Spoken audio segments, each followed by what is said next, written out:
Good morning my dear students. 32वें video के साथ में क्लास 12 सब्जेक्ट बायोलॉजी।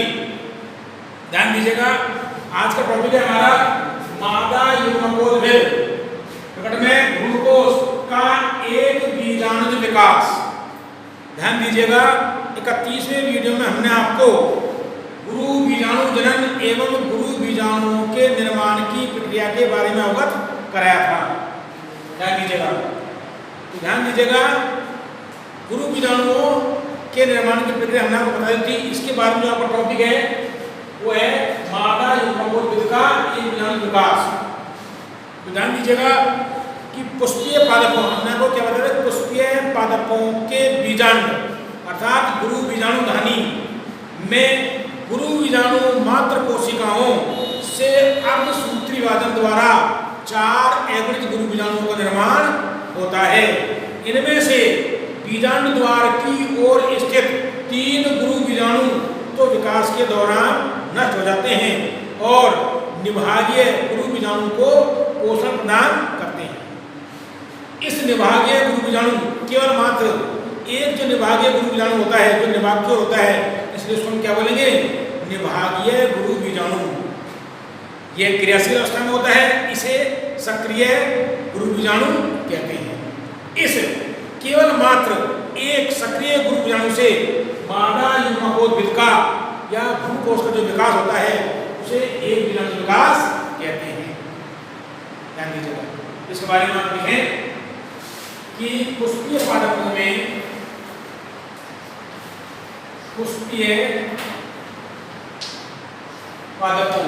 कौन पादप है ये, पुष्पीय पादपों के बीजांड,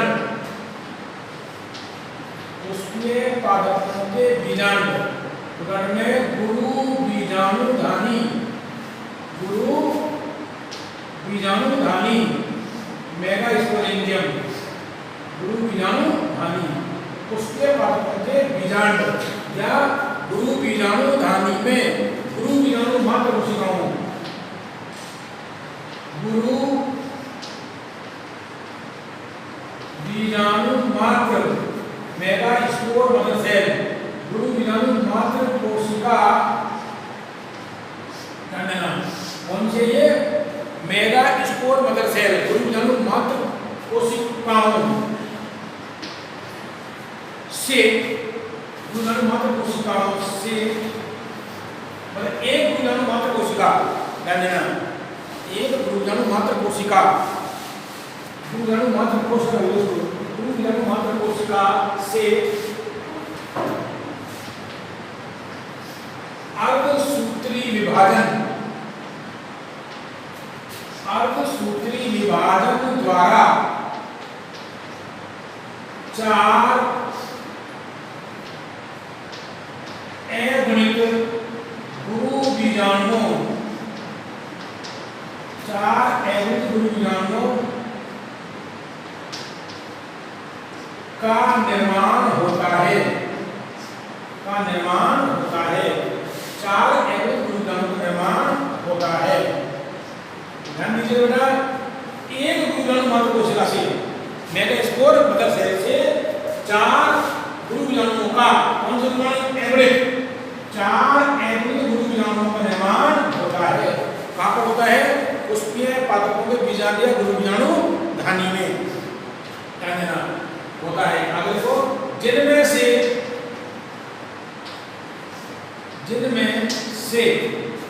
ध्यान देना, बीजाणु द्वार की ओर स्थित, इधर बीजाणु द्वार की ओर स्थित, जिनमें से बीजाणु द्वार की ओर स्थित या बीजाणु द्वार की तरफ स्थित, बीजाणु द्वार की ओर स्थित 3 गुरु बीजाणु, कितने गुरु बीजाणु, 3 गुरु बीजाणु, 3 गुरु बीजाणु तो नष्ट हो जाते हैं, क्या जाते हैं, 3 गुरु बीजाणु तो नष्ट हो जाते हैं, क्या हो जाएंगे, नष्ट हो जाते हैं, 3 गुरु बीजाणु तो नष्ट हो जाते हैं। अब ध्यान देना, तथा निभाग की ओर स्थित, तथा निभाग, आपको पता होना चाहिए गुरु बीजाणु, धानी या बीजाणु के भाग होते हैं ये क्या पता है आपको, बीजाणु द्वार और निभाग। तो बीजाणु द्वार कौन सा भाग होता है, शीर्ष भाग, और निभाग आधार भाग। तो तथा निभाग की ओर कौन सा होता है, एक गुरु निभाग की ओर स्थित केवल, निभाग की ओर स्थित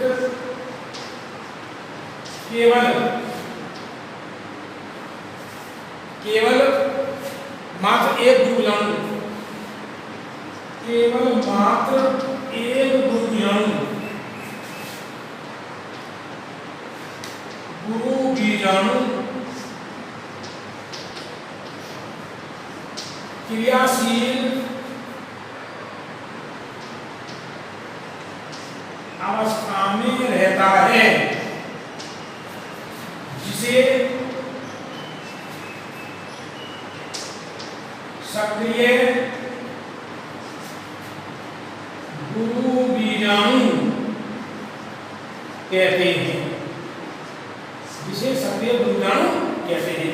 दोबारा देखें इसको, एक बार देखें कि उसके पादपों के बीजाणु अर्थात गुरु बीजाणु धानी में गुरु बीजाणु मात्र कोशिका किसका रूपांतरण होती है, प्राथमिक बीजाणु कोशिका का, अर्थात प्राथमिक बीजाणु कोशिका क्या बनाती है, गुरु बीजाणु मात्र कोशिका।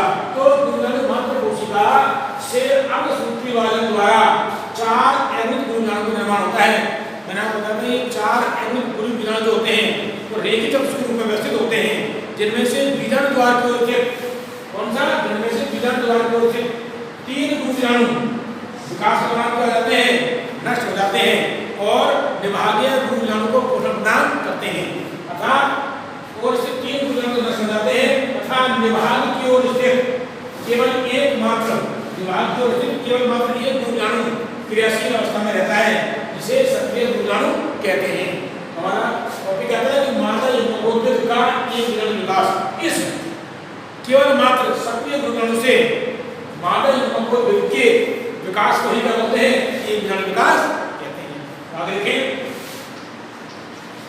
देखिए इस एकमात्र सक्रिय गुरु बीजाणु, इस एकमात्र सक्रिय गुरु बीजाणु जो कौन सा होता है, निभाग की ओर गुरु बीजाणु से मादा युग्मकोद्भिद, मादा युग्मकोद्भिद में भ्रूणकोष एम्ब्रियो से मादा युग्मकोद्भिद के विकास की प्रक्रिया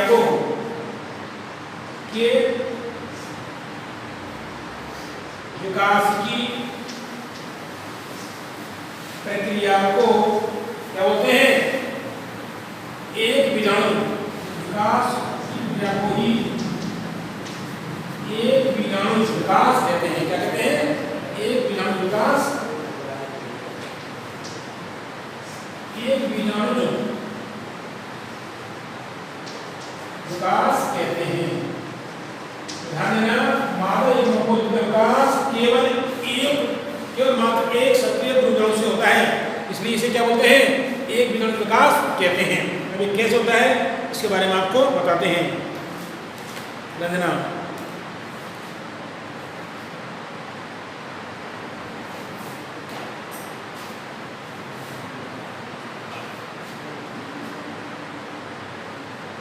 देखिए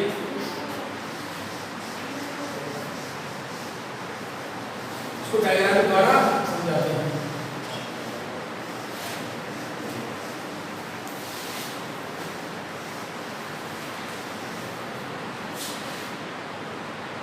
अब हम इसमें हेडिंग डालेंगे दूसरा, ध्यान दीजिएगा कि मादा युग्मकोद्भिद एवं मादा युग्मक का विकास, मादा युग्मकोद्भिद एवं मादा युग्मकोद्भिद एवं मादा युग्मक का अनुकोशिका, मादा युग्मक का विकास, इसको हम डायग्रामेटिक समझाते हैं आपको भी, तो इसको ड्राइंग में दिखा देंगे।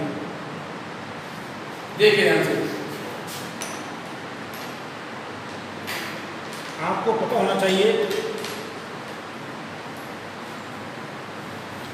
ध्यान देना, जैसे ये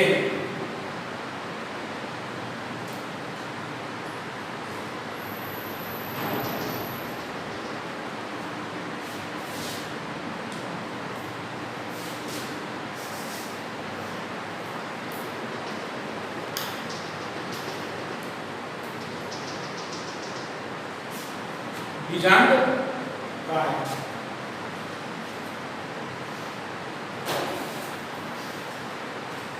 क्या बनाते हैं बीजांड। इसमें एक जो ध्रुवजन होता है निभाग ध्रुवाणु सक्रिय होता है, बाकी तीन होते हैं बीजांड जो नष्ट हो जाते हैं। अब और फरमाइएगा, ये आवरण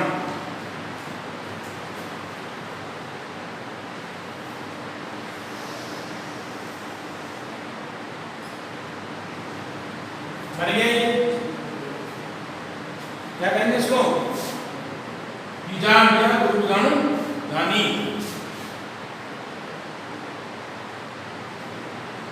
ये है निभाग, ये है बीजांड द्वार, बीजांड द्वार, माइक्रोपाइल, माइक्रोपाइल, चले जा, चले जा। और जो मेन चीज है ये सक्रिय गुरु बीजाणु, कौन सा है ये निभागीय, इसकी सूत्रता क्या होती है, स्मॉल एम, एम होता है ये। अब इसी को हम लेते हैं आगे, सक्रिय गुरु बीजाणु, इससे बाहर निकालते हैं। बीजांड क्या है,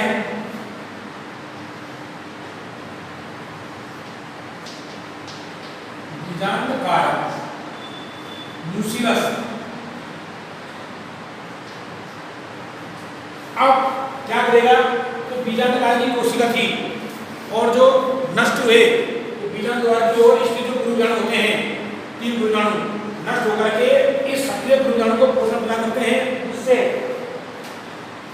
इसका एमिक केंद्रक और इसमें उपस्थित जीवद्रव क्या जाते हैं, वृद्धि करते हैं। तो देखिएगा, इसको हमने अलग निकाल लिया, ध्यान से देखना इस चीज को, केवल मात्र किस पर निकाल रहे हैं, केंद्रक को, इस गुरु सक्रिय गुरुजाणु को, और ये विकास में वृद्धि ऐसे कर जाएगा, बड़ा हो जाएगा ये इस टाइप।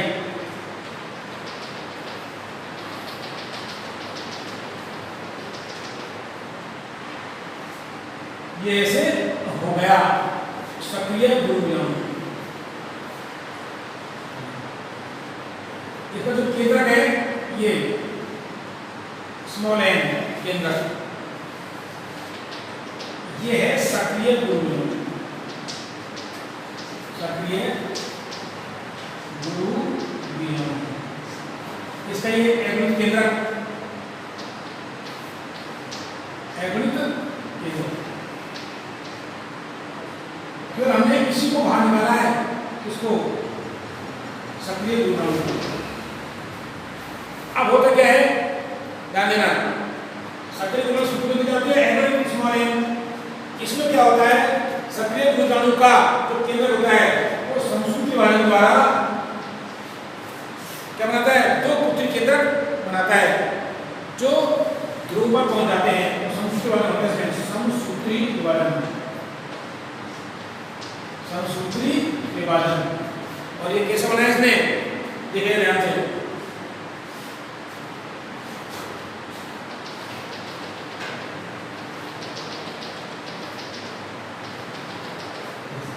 एक एटॉमिक केंद्रक यहाँ पहुंच गया, एक यहाँ पहुंच गया, ध्रुवों पर पहुंच गए।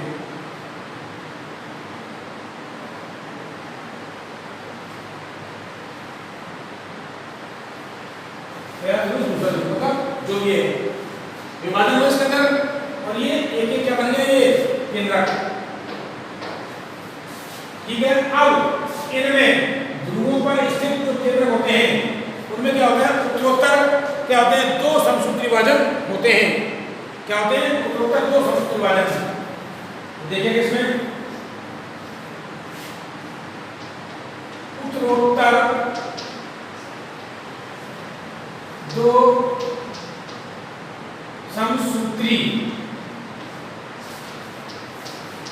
विभाजन होते हैं, जिससे दोनों ध्रुवों पर 4-4 केंद्रक बन जाते हैं। देखिए कैसे,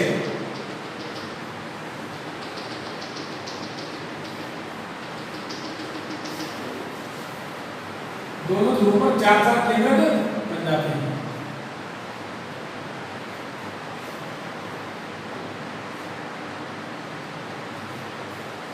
एक, दो, तीन, चार, एक, दो, तीन, चार, ऐसे ये क्या बन जाते हैं, 4-4 केंद्रक बन जाते हैं दोनों ध्रुवों पर। उत्तरोत्तर दो समसूत्री विभाजन होते हैं, 1 से 2, 2 से 4। बात समझ में आई ना, कैसे दिया है, इसको देखो पहले, पहला विभाजन है ना, तो ये बन गया ऐसे 1 और 2, ठीक है, और फिर क्या बनेंगे, 1, 2, 3, 2 से 4, नीचे देखो ये स्ट्रक्चर हो गई, ये वाला स्ट्रक्चर, दो विभाजन होते हैं, छोटा दो विभाजन ऐसे। तो कितने विभाजन होते हैं टोटल, समसूत्री विभाजन 3 होते हैं, एक यहाँ हुआ और 2 इसमें हुए। तो ये क्या हो गया, अष्ट केंद्रकीय हो गया ये। आप ध्यान देना, अष्ट केंद्रकीय क्या हो गया, अष्ट केंद्रकीय को क्या बोलेंगे हम, ध्रुवीय केंद्रक। क्या कहेंगे इसको, ध्रुवीय केंद्रक। इनको क्या कहेंगे, ध्रुवीय केंद्रक। अब नीचे का स्टेप देखो आगे, इनमें से एक एक ध्रुवीय केंद्रक कहाँ आ जाएगा, मध्य में, भूकोश के मध्य में आ जाता है एक ध्रुवीय केंद्रक। तो अगला स्टेप क्या होगा, इधर देखें ध्यान से, ध्रुवीय केंद्रकों का मध्य रेखा की ओर गमन। देखिए ध्रुवीय केंद्रकों का मध्य रेखा की ओर गमन, ध्रुवीय केंद्रकों का मध्य रेखा की ओर गमन।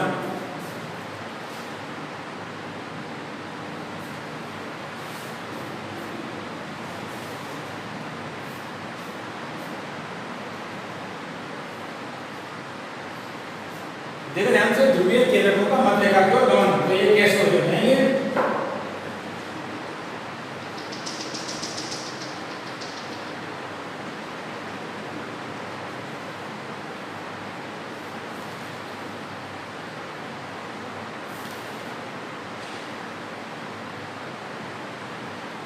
देखिए 1, 2, 3, इनमें से आ जाएगा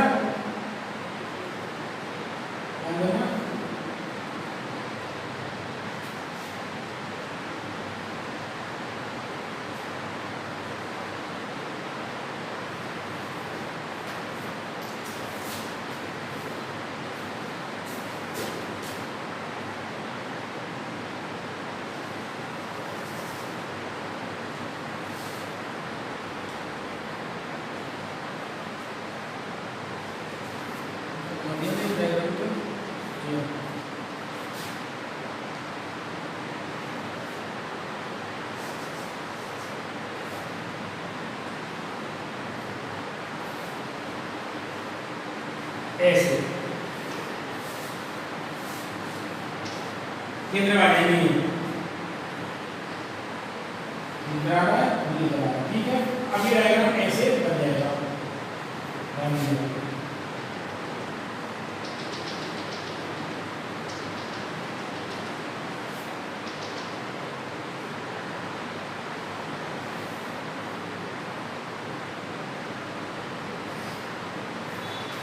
डायग्राम को द्वारा समझना पे भाई ध्यान दीजिएगा।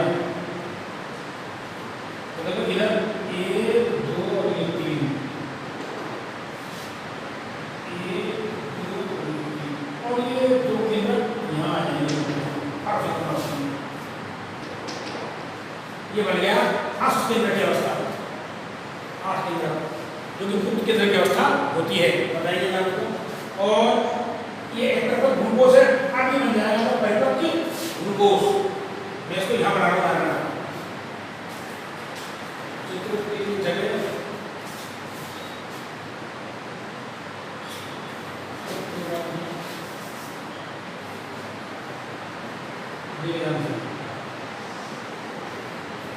क्या बना रहा हूँ इसको,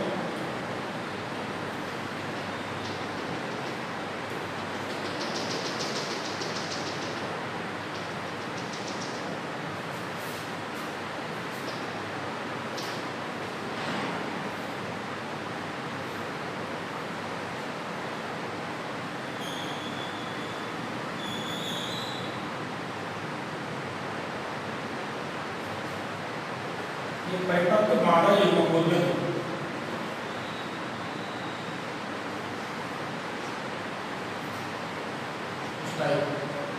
जो कि बीजांड का जोड़ा रहता है।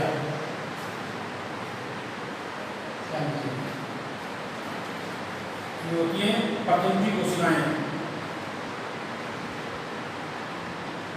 कोशिकाएं बन गई इसमें, और ये बीजांड द्वारा की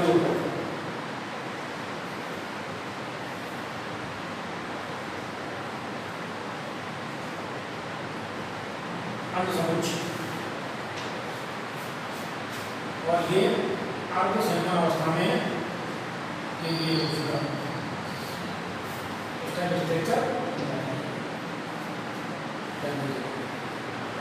ये परिपक्व ग्लूकोज क्या बोलेंगे इसको, मादा युग्मकोल, मादा युग्मकोल,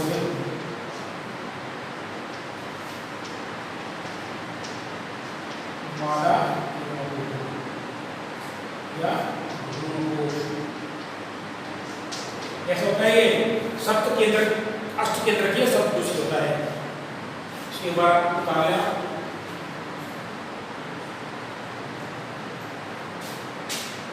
ये इसमें फिट हो जाएगा पूरा, बताएंगे आपको।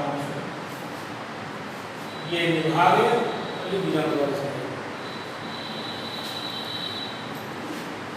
इसका हमने क्या नाम दिया गया, ध्यान देना, इसका क्या नाम दिया गया है यहाँ पर, ध्रुवीय केंद्र, ध्रुवीय केंद्र। अब जिन अवस्था आ जाते हैं इसमें वो क्या नाम दिया गया है, द्वितीयक केंद्र, दोनों मिल जाते हैं, द्वितीयक केंद्र, द्वितीयक केंद्र द्वारा। यहाँ पर ये कोशिका समूह होता है, ये तो प्रतिमुखी कोशिकाएं, प्रतिमुखी कोशिकाएं, और ये होता है अंडसमुच्च, अंड समुच्च अंड कोशिका होती है, बड़ी होती है अंडसमुच्च। और ये होता है द्वितीयक केंद्र, द्वितीयक केंद्र।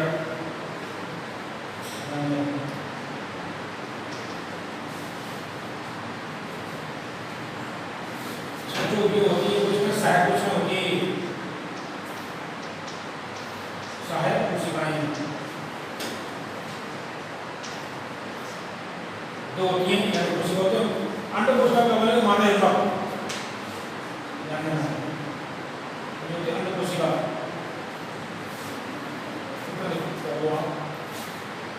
एक बार इसको होने देखें, ध्यान दीजिएगा।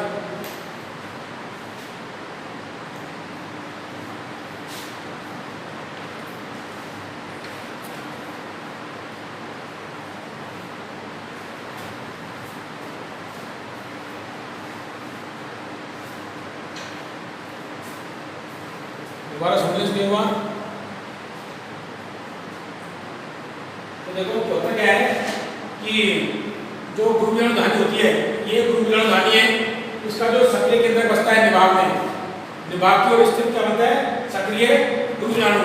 इस सक्रिय गुरुविजाणु आकार में क्या जाता है, हाथ संचय करके बड़ा हो जाता है। इसका केंद्रक एवं होता है, यह एवं केंद्रक समसूत्री वादन द्वारा, एक समसूत्री वादन द्वारा दो एवं केंद्रकों का निर्माण करता है जो दोनों ध्रुवों की ओर चले जाते हैं।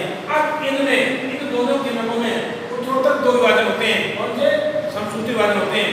उत्तरोत्तर दो समसूत्री वादन होते हैं जिससे प्रत्येक ध्रुव पर 4-4 ध्रुवीय केंद्रक बन जाते हैं। अब ये क्या हो जाता है, ध्रुवकोश की केंद्र की अवस्था होती है मुक्त केंद्र की अवस्था। ध्रुवकोश कौन सी होती है, मुक्त केंद्र की अवस्था अर्थात मुक्त केंद्र की अवस्था। अर्थात इसमें क्या होता है, समसूत्री वादन मुक्त केंद्र के समसूत्री वादन होता है।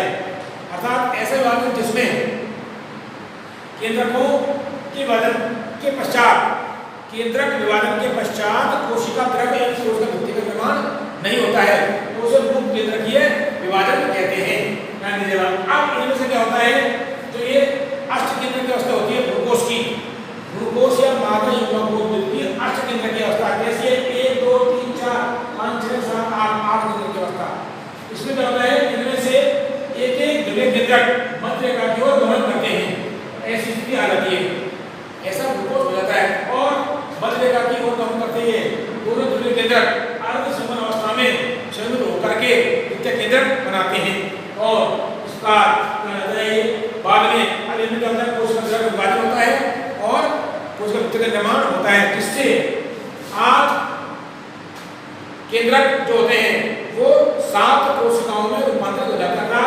1 2 3 जो कोशिका होती है वो निभाग की होती है, प्रतिबिंब कोशिका कहलाती है, और जो मध्य की कोशिका होती है वो होती है केंद्रीय कोशिका, इसमें क्या होता है द्वितीय केंद्रक केंद्रीय कोशिका। क्योंकि ये केंद्रक होते हैं अपने चारों ओर कोशिका द्रव्य लेकर कोशिका भित्ति का निर्माण करते हैं, इसलिए क्या बन जाती है, कोशिकाएं बन जाती है।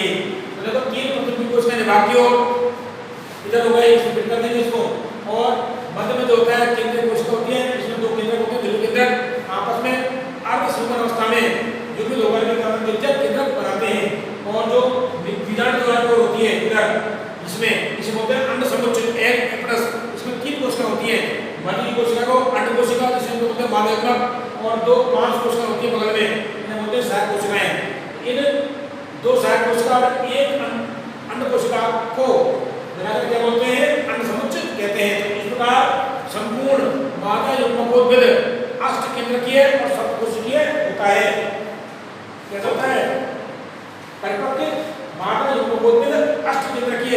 अष्ट केंद्रक कैसे, 8 केंद्रक, 1 2 3 4 5 6 7 8। और सप्तकोशिकीय कैसे हैं, 1 कोशिका 2 कोशिका 3 कोशिका 4 कोशिका 5 6 7। तो एक परिपक्व मादा युग्मकोद्भिद अष्ट केंद्रकीय और सप्तकोशिकीय होता है। ये स्थिति है भाई। अब लिखिएगा, अब इसका वर्णन कर लेते हैं।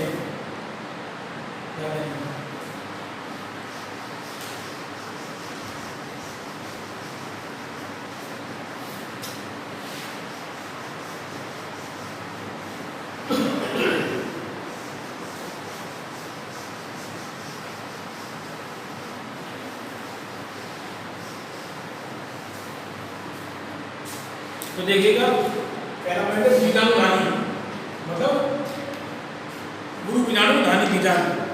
तो देखिएगा पहला पॉइंट है इसका बीजाणु प्रकरण में गुरु बीजाणु धानी, गुरु बीजाणु धानी। गुरु बीजाणु धानी में सर्कम क्या होता है, गुरु बीजाणु धानी में सर्कम जो क्या था, सक्रिय गुरु बीजाणु के एवं केंद्र में,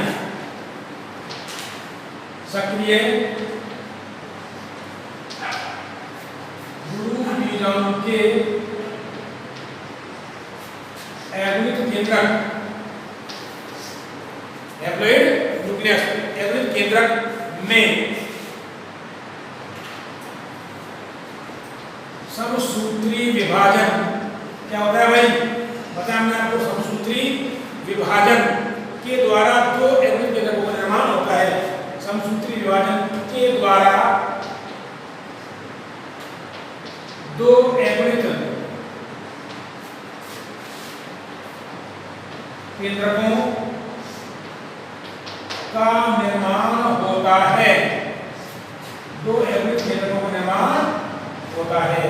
क्या होता है कि बीजाणु ध्रुवीकरण नाली में सर्वप्रथम सक्रिय बीजाणु के एवरेज केंद्रक जो कि विभागीय सक्रिय बीजाणु होता है इसमें ध्रुवीकरण नाली में, उसके एवरेज केंद्रक में समसूत्री विभाजन के द्वारा दो एवरेज केंद्रकों का निर्माण होता है। ये दोनों केंद्रक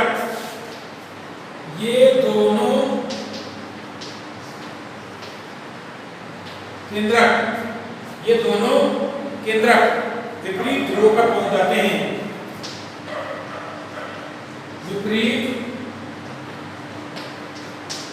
ध्रुवों पर पहुंच जाते हैं। कहाँ पहुंच के? विपरीत ध्रुवों पर पहुंच जाते हैं, जहां इनमें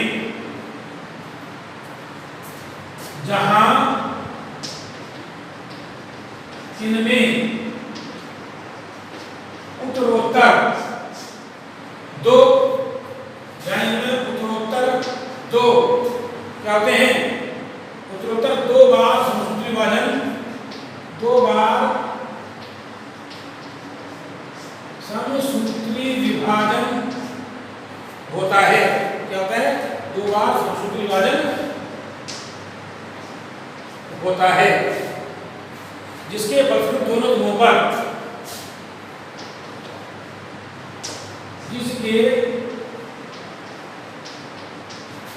फलस्वरूप दोनों ध्रुवों पर चार क्या जाते हैं? दोनों ध्रुवों पर चार एवरेज केंद्रक, चार एवरेज केंद्रक हो जाते हैं, चार एवरेज केंद्रक बन जाते हैं या हो जाते हैं, चार एवरेज केंद्रक बन जाते हैं। इस प्रकार मादा युग्मकोद्भिद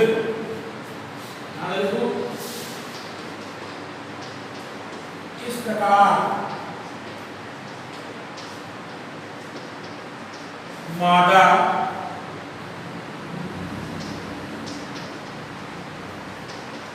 युग्मकोद्भिद कैसे हो जाता है?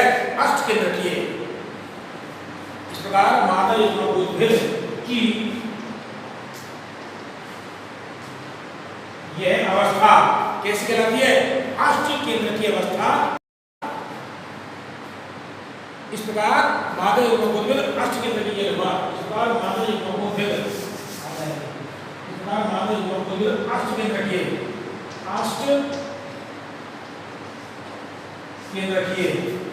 हो जाता है।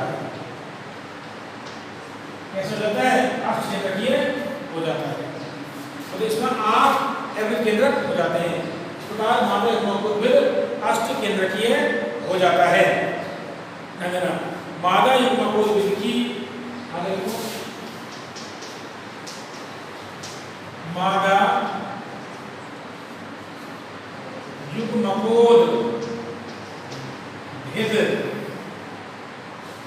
मादा युग्मकोद्भिद की यह अष्ट केंद्रकीय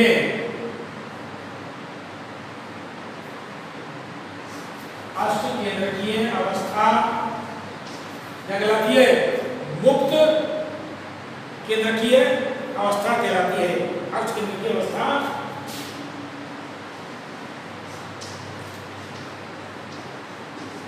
मुक्त केंद्रकीय अवस्था कहलाती है। क्यों कहलाती है? ध्यान देना, मुक्त केंद्रकीय अवस्था कहलाती है।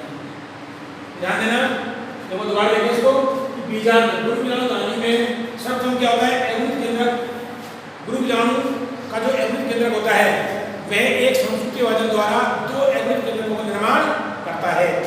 ये दोनों एवरेज केंद्रक विपरीत ध्रुवों पर पहुंच जाते हैं, विपरीत ध्रुवों पर पहुंच जाते हैं, जहां इनमें पुनः उत्तरोत्तर दो समसूत्री विभाजन होते हैं, जिसके फलस्वरूप दोनों ध्रुवों पर चार एवरेज केंद्रकों का निर्माण हो जाता है, चार एवरेज केंद्रक बन जाते हैं। अब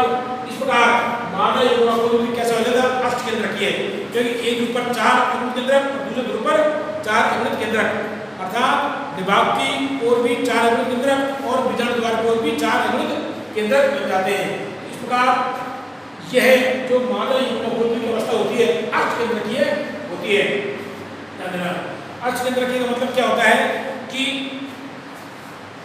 ध्यान देना, अष्ट केंद्रक की अवस्था होती है जिसे क्या कहते हैं, मुक्त केंद्र की अवस्था कहते हैं। ध्यान दीजिएगा, मादा युग्मकोश की यह अष्ट केंद्र की अवस्था मुक्त केंद्र की अवस्था कहलाती है।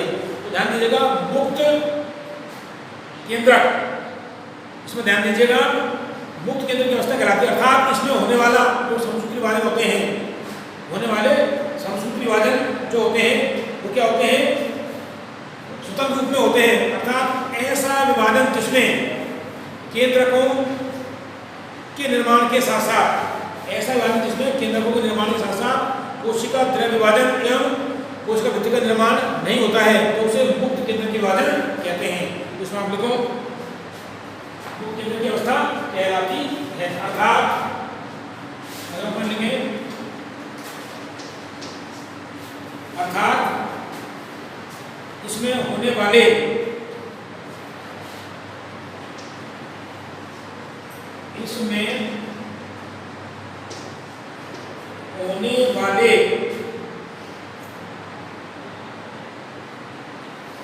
समसूत्री विभाजन, अगर इसमें होने वाले समसूत्री विभाजन, समसूत्री विभाजन वास्तव में कैसे होते हैं, मुक्त केंद्र के विभाजन होते हैं। वास्तव में मुक्त केंद्रीय विभाजन होते हैं। अतः ऐसा विभाजन जिसमें, अतः ऐसा विभाजन जिसमें केंद्रक विभाजन के प्रतिभाग, जिसमें केंद्रक विभाजन के तुरंत बाद कोशिका द्रव्य का विभाजन एवं कोशिका भित्ति,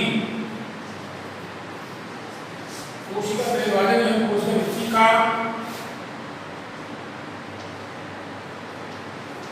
निर्माण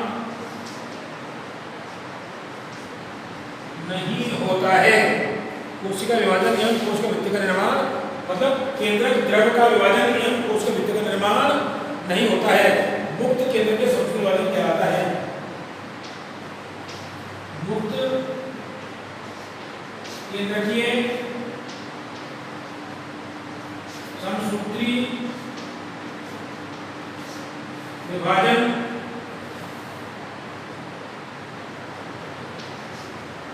कहलाते हैं। अर्थात ऐसे विभाजन में होगा, अर्थात ऐसे विभाजन जिसमें केंद्रक विभाजन के तुरंत बाद कोशिका द्रव्य का विभाजन एवं कोशिका भित्ति का निर्माण नहीं होता है, मुक्त केंद्रकीय समसूत्री विभाजन कहलाते हैं। कहने का मतलब यह है, ध्यान दीजिएगा, जो गुरु बीजाणु का मुक्त केंद्रक था उसमें क्या होते हैं, गुरु बीजाणु का अग्निक जो केंद्रक है उसमें मुक्त केंद्रक के विभाजन होते हैं। अर्थात ऐसे विभाजन होते हैं जिसमें केंद्रक विभाजन के तुरंत बाद केंद्रक द्रव्य का विभाजन, कोशिका द्रव्य का विभाजन और कोशिका भित्ति का निर्माण नहीं होता है, उन्हें मुक्त केंद्रकीय समसूत्री विभाजन कहते हैं। ध्यान देना, इनके बाद में जो मादा युग्मकोश होता है वो कैसे होता है, अष्ट केंद्रकीय। तो आगे देखो आप, मादा युग्मकोश के ध्रुव पर जो थे ना, आगे देखिएगा,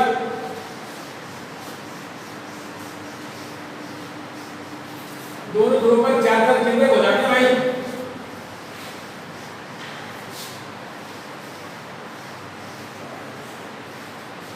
आप घर पढ़ोगे तो देखोगे तब समझ आएगा कि इसीलिए ये उसके बातों की एंग्लोलॉजी है,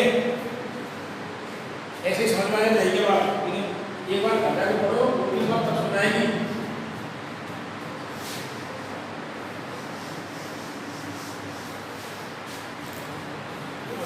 क्या है, हमने देखा कि मादा युग्मकों मिलके दोनों ध्रुवों पर क्या होते हैं स्थित 4 केंद्रकों में से एक केंद्र कहा जाता है, मध्य रेखा की ओर गमन करता है। तो आप लिखिए इसमें ध्यान देना कि मादा युग्मकों के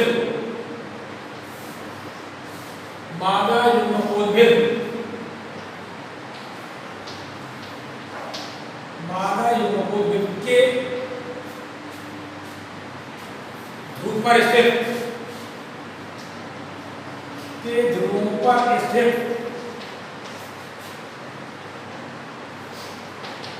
4 एवरेज केंद्रकों 4 एवरेज केंद्रकों में से एक केंद्रक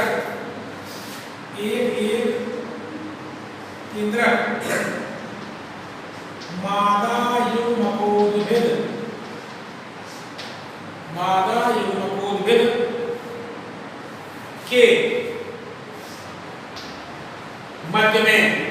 युग्मकोद्भिद के मध्य में आकर अर्ध संयुग्मन अवस्था में स्थित हो जाते हैं। अर्ध संयुग्मन अवस्था में संयुक्त हो जाते हैं।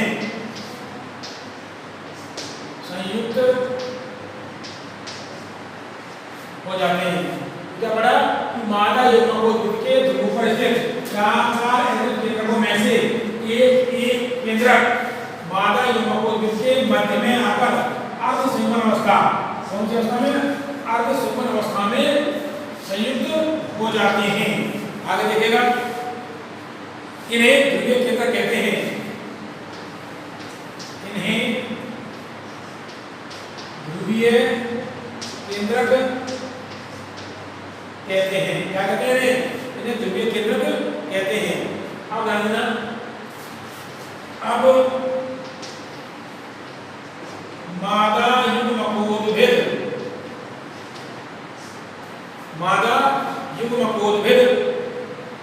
का प्रत्येक केंद्रक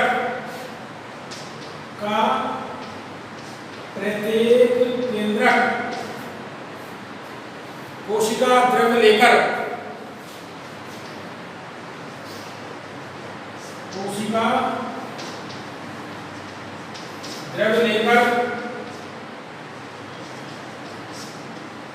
कोशिका भित्ति का निर्माण करता है। कोशिका भित्ति का निर्माण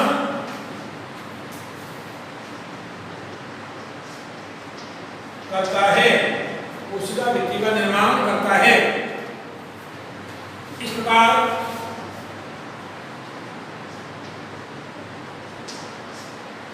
प्रकार विकसित मादा युग्मकोद्भिद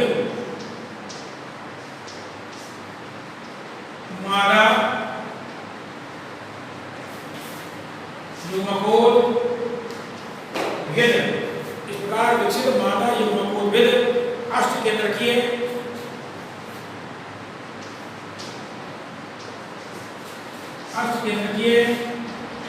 और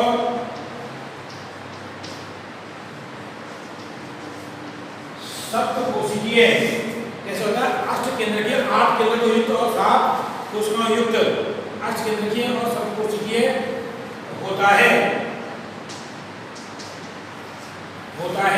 इसे परिपक्व मादा युग्मकोद्भिद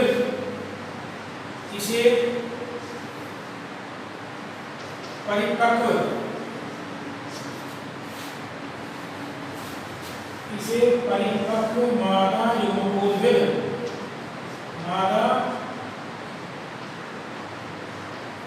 युग्मकोद्भिद या